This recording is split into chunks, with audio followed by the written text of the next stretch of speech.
eu estou bem. Esta é meu quarta conversação no português. Eu vou assistir no academia para treinar. E este dia é muito maravilhoso para mim. Ok, muito bem. Eu tenho que trabalhar hoje. Uhum. Ok, Uhum. muito bem. E como você está fazendo para aprender português? O que você fez até o momento? Ok, eu sou maestra no Italki também. Eu tenho meu própria metodologia. Ok, Eu gosto muito de estudar sozinha.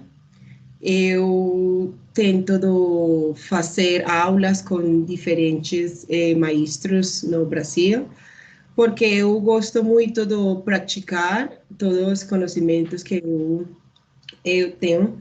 Eh, e eu gosto muito de falar de diferentes temas ou diferentes jeitos no português, mas eu acho que eu preciso do melhorar muitos aspectos de meu português.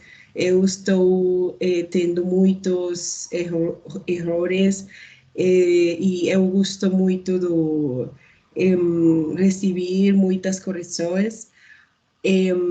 Isso, isso. ok, muito bem. Eu também gosto muito de estudar idiomas e por conta própria. Atualmente não estou conseguindo fazer isso porque me encontro um pouquinho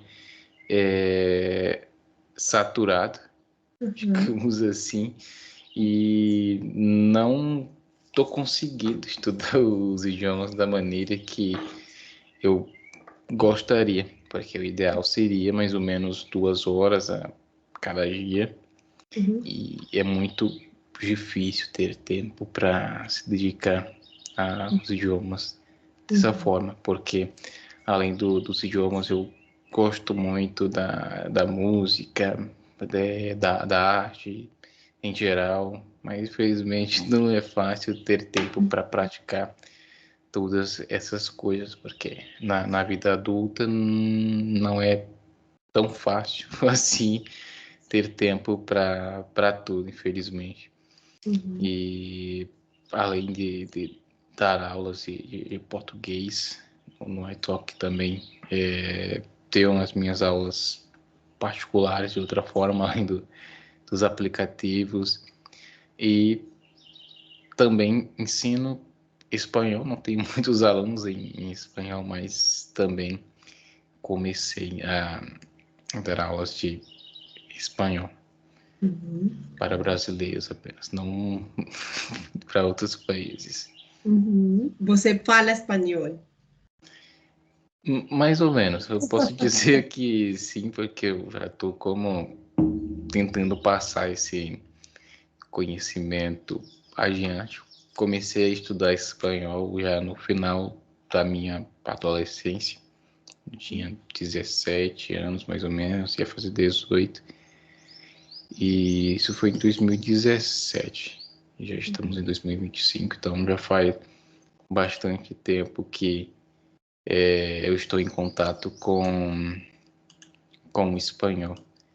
Já Uhum. deveria saber inglês, mas felizmente ainda não consegui praticar o suficiente durante esse período, mas pelo tempo que já se passou, já deveria. Mas Uhum. meio que me envolvo muito com outras coisas e termina não sobrando o suficiente tempo para fazer isso. Até que dá tempo, mas felizmente o cansaço, talvez, não sei, isso impeça que eu siga em frente. Aí no tempo livre, para mim é bem mais viável descansar, fazer outra coisa ali, ao invés de estudar. Uhum. Oh. Além disso, você fala inglês. Ainda não consegui, na verdade. Tá? O máximo que eu posso fazer é entender algumas coisas, mas não é o suficiente para iniciar uma conversa ou entender um texto, um vídeo. Não é o suficiente, felizmente. Então, Uhum. devo praticar mais para que isso seja Uhum. possível. Mas sim, é necessário aprender. Uhum. Mas eu ainda não aprendi. E eu não diria que eu não aprendi porque é difícil, porque realmente não é difícil falar inglês. Antes eu via isso como algo incrível, digamos Uhum. assim. Mas hoje em dia eu vejo que qualquer brasileiro pode falar inglês se houver dedicação, porque realmente não é um idioma difícil, é algo mais ou menos simples, podemos dizer assim. A pronúncia pode ser difícil, mas se a gente comparar com outros idiomas, não dá para dizer que é difícil, porque eu já estive vendo sobre outros idiomas para ver qual é o mais difícil, qual é o mais fácil de aprender. E aí eu já cheguei à conclusão que para os brasileiros o mais fácil realmente seria inglês e espanhol. Eu não posso dizer, por exemplo, que espanhol é o mais fácil. Muita gente acha que é o mais fácil, mas as pessoas apenas estão se enganando. Eu particularmente não conheço nenhum brasileiro que fala bem em espanhol. Bom, tem alguns, mas se você observar a maioria dos brasileiros que diz que fala espanhol, não é algo bom, é um espanhol relativamente ruim, Uhum. porque eles caem nessa armadilha de dizer que é parecido e tudo mais, termina falando um espanhol bastante ruim, digamos assim. Ruim. Você acha que o espanhol é difícil? Para falar um espanhol assim puro e verdadeiro é difícil. Você vai chegar em um nível de compreensão, digamos que relativamente rápido. Você vai conseguir entender mais rápido do que outro idioma, mas você não vai conseguir falar mais rápido. Você vai entender, mas falar não. Uhum. Eu diria O que que, isso. o que, o que você acha que é o mais difícil do espanhol? O mais difícil realmente são as estruturas próprias, digamos assim, porque às vezes nós usamos as mesmas palavras em português, mas em uma ordem diferente. E você fazer essa conversão, você se acostumar a isso termina sendo um pouco mais difícil de se Uhum. fazer em espanhol. Uhum. Então, é necessário realmente muita prática, porque às vezes você aprende a dizer as palavras que há em uma frase, por exemplo, mas quando você junta e tenta formar uma frase em espanhol, não, não funciona. Porque, Uhum. por exemplo, em português, você diz eu fiquei doido, eu fiquei maluco, por exemplo. E aí você consegue fazer uma tradução literal, mas meio que não é a forma mais natural de se dizer aquela frase. Porque, por exemplo, em espanhol, pelo menos assim, ouvindo, é mais comum a gente ouvir as pessoas dizendo como me he vuelto louco, não sei, algo assim. Uhum. O E se meu você... louco. Isso, exatamente, dessa forma, me volvi louco também. E aí, quando você tenta fazer isso em português, já não funciona mais, você não encontra a maneira exata de se dizer isso fazendo a mesma Uhum. tradução. Você está certo. Para mim, o mais difícil do português são os artigos. Para mim, os artigos são totalmente diferentes do espanhol. Por exemplo, para nós, la sangre. é o feminino. Para você é masculino, o sangue.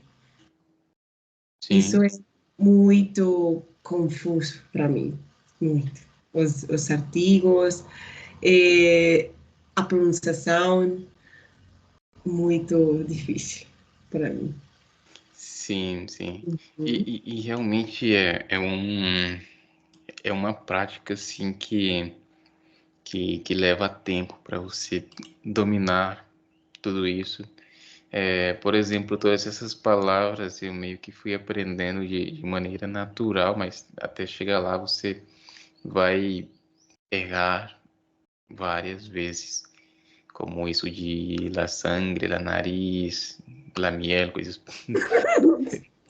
Você vai errar muitas vezes, porque em português é assim como tudo ao contrário, como o sangue, o mel, o nariz, a ponte, a árvore, é, a viagem, a bagagem, então vai mudar Uhum. o gênero. E também tem a questão dos verbos, por exemplo, você tem verbos que são exatamente iguais ao português, mas que vai mudar o uso. Eu tenho uma aula que é simples, mas que eu acho muito importante, que eu chamo de verbos que são falsos amigos, porque são exatamente esses verbos que eu mencionei que vão mudar. Por exemplo, em espanhol tem o verbo tirar, por exemplo, e em português nós também temos esse verbo, só que aí nós vamos usar ele de uma maneira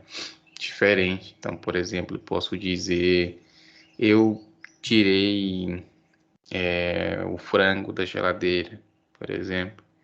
Então, não significa que eu joguei no lixo, que eu joguei fora, apenas eu, como tirei, recolhi da. Ah, ok. Diferente. Isso, então eu gosto de trabalhar esses verbos em uma das aulas que eu faço com os meus alunos, porque se você quer fazer uma tradução, por exemplo, do espanhol, seria mais comum jogar fora, jogar no lixo, algo assim. Então, tirar para nós é como sacar, quitar alguma coisa de algum lugar. Tem muitos verbos que são falsos amigos. Eu vou fazendo como uma lista, eu não consigo lembrar assim de todos, mas são vários, como por exemplo apagar, por exemplo, que é diferente do espanhol apagar em português, mas no contexto de eliminar alguma coisa, como por exemplo apagar mensagens, não sei, usamos mais nesse contexto. Eu não sei se eu queria mostrar algo Uhum. aqui no computador, mas eu acho que certamente aparece como em espanhol. Mas é isso. Apagar para nós tem mais esse contexto de eliminar alguma coisa. São muitos verbos que vão ser falsos amigos. Vai mudar o significado. E aí você termina como se enganando. Inclusive foneticamente também. Foneticamente, às vezes, nós nos enganamos com os verbos. Eu tive uma aula de espanhol na semana passada. E aí eu estive falando para minha aluna ter cuidado com, com as frases não, com a pronúncia dos verbos. E aí tinha frase como me gusta correr en la mañana. E aí eu falei para ela tomar cuidado com a pronúncia do verbo, porque se ela pronunciasse errado seria como eu gosto de ter sexo de manhã, algo assim. Isso eu expliquei para ela, porque correr nós pronunciamos em português como correr, algo assim. Então não dá certo se pronunciado errado em. Entendo. Nós temos muitos falsos amigos com os verbos. você está certo.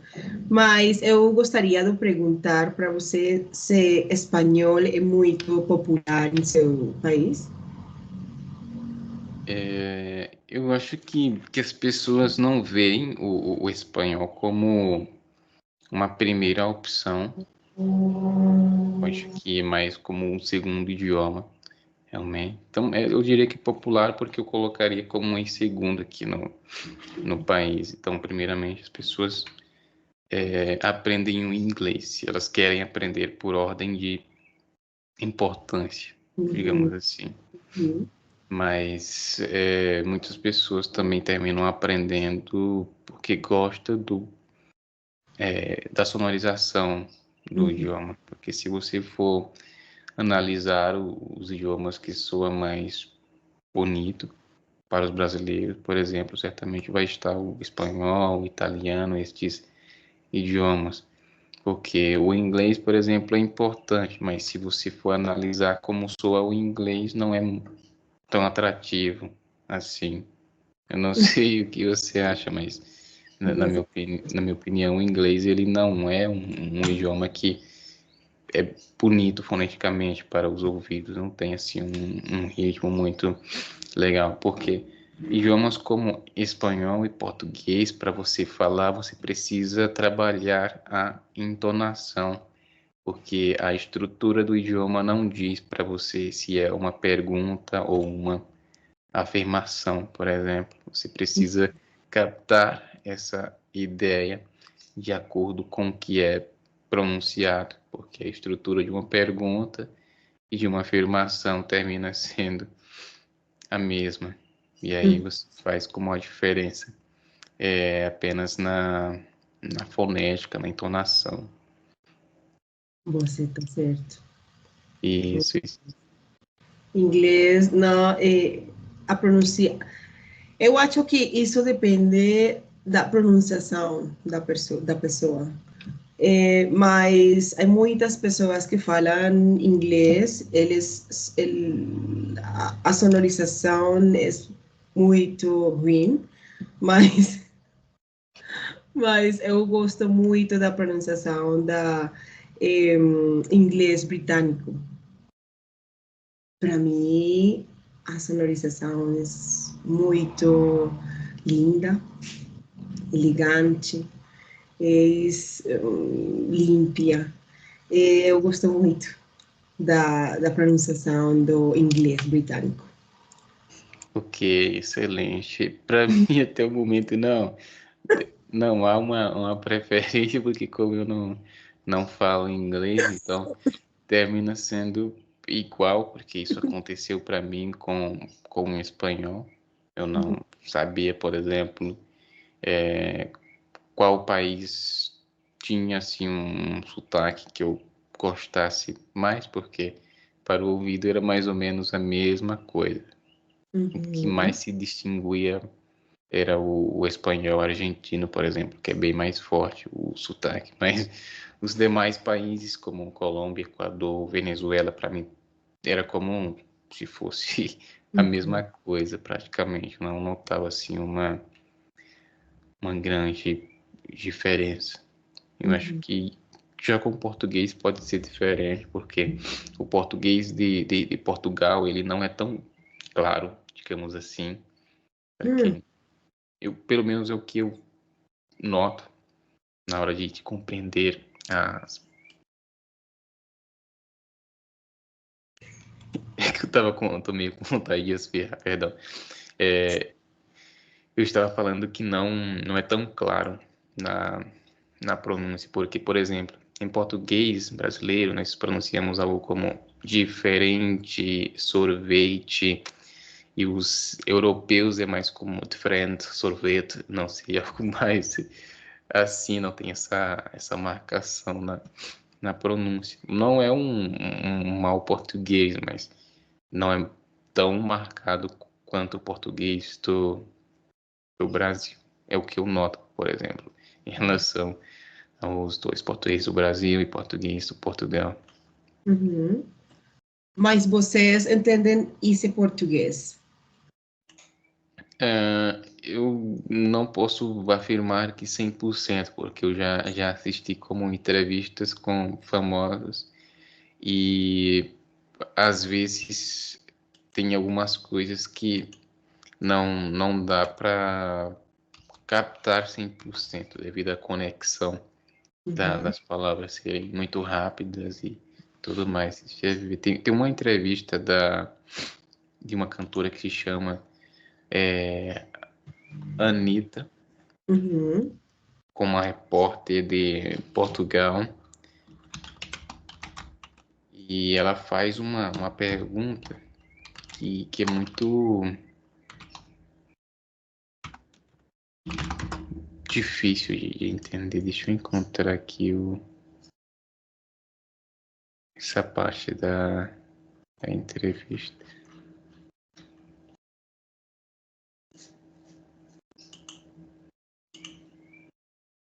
É uma entrevista relativamente grande, mas tem um corte que é mais rápido e tem essa parte.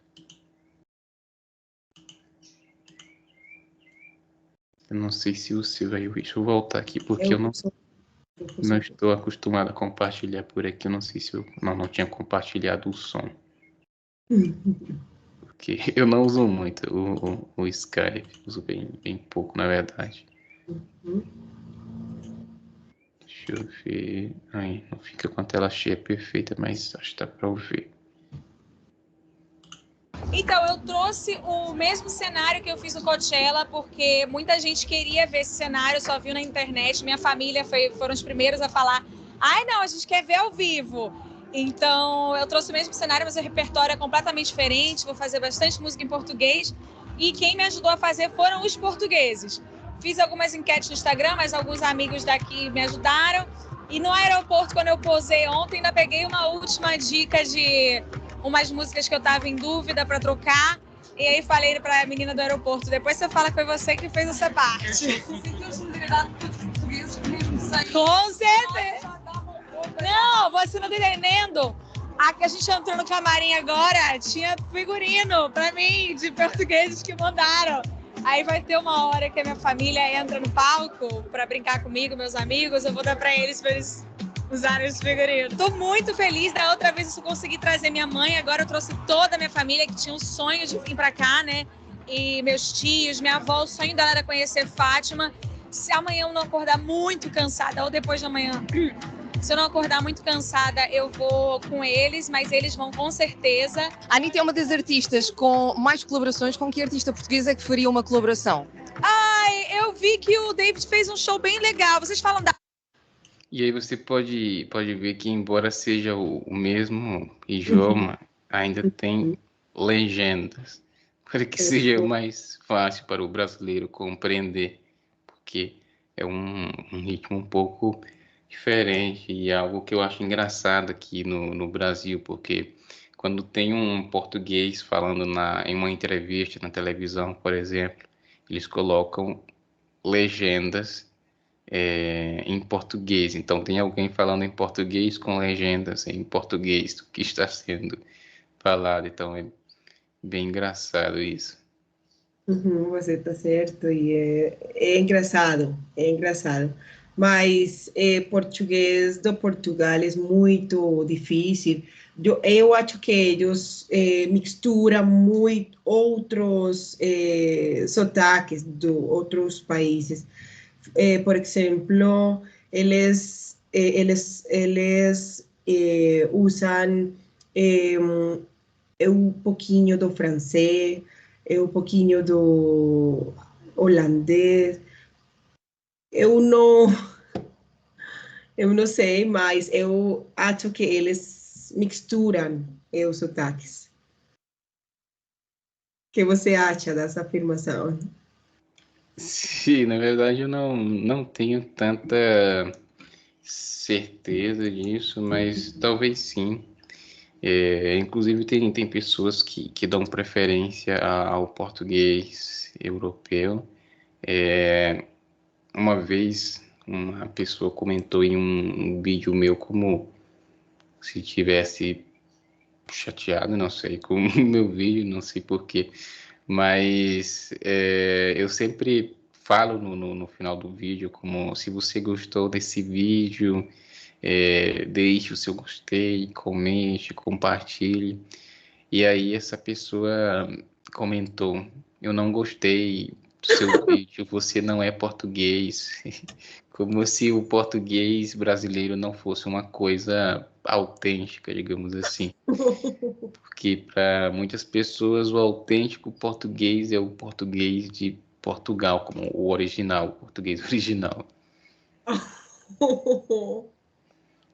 E Ai, não. Ai, não, é uma pena. É uma pena. sim, sim. Uhum. E a parte da pergunta, eu acho que é bem aqui. Deixa eu ver. 17, mas é em outro lugar, não é em Lisboa, né? E para quando o seu próprio show em Portugal? Aí tá com o meu irmão que tá resolvendo essas questões de tour, porque eu mesma não sei. Aqui, por exemplo, o Rock in Rio eu fiz por amor aos portugueses mesmo. Fica prometido. Hã? Fica prometido. Ficam por quê? Fica prometido. O que é isso? É uma promessa. Fazemos sentido! Ai, desculpa, fica.